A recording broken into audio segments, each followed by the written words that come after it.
Ayun, hindi. We have a very reliable set of judges today. Yeah. Yes, of course. Very professional. Yes. Yes. Very ethical. Correct. Moral. Ganon. Mga Pero- tinitingalayan dito sa... Kaya nga doon sila history. nalagay sa taas kasi nga tinitingala sila.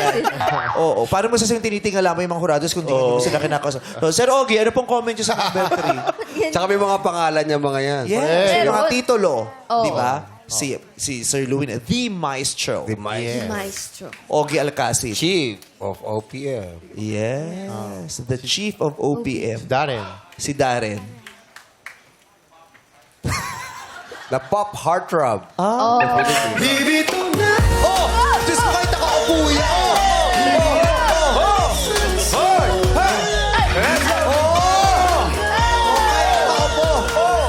Sinulog! Sinulog! Oh, yun yung sinulog. Oh! Oh! Oh! Na! Oh!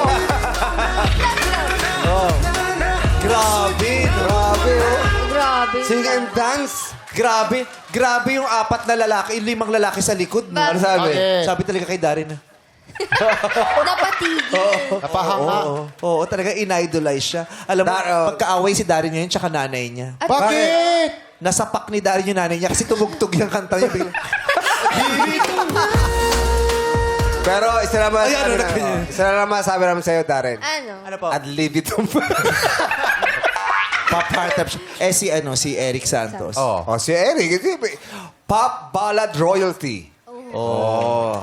Of the, May diba? mga titulo. Kung Mga ikaw, titulo. anong titulo mo?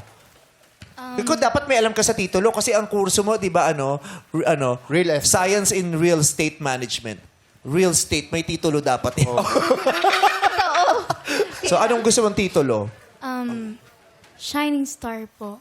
Shining Shining Star. Kaya pala, ganyan damit mo. Shiny kasi. Shining ha. Shining ha. Minsan ka lang rin magsalita. Sorry. Maganda. Totoo naman. Naman, Shining oo, Star, oo. Shining Star. Yeah. Kung ikaw, anong title mo? Korean na bulol. Korean Borrower. Korean na bulol. Oo. Balang araw magkakaroon ka ng titulong sa'yo talaga. Yeah. Manifest natin yan.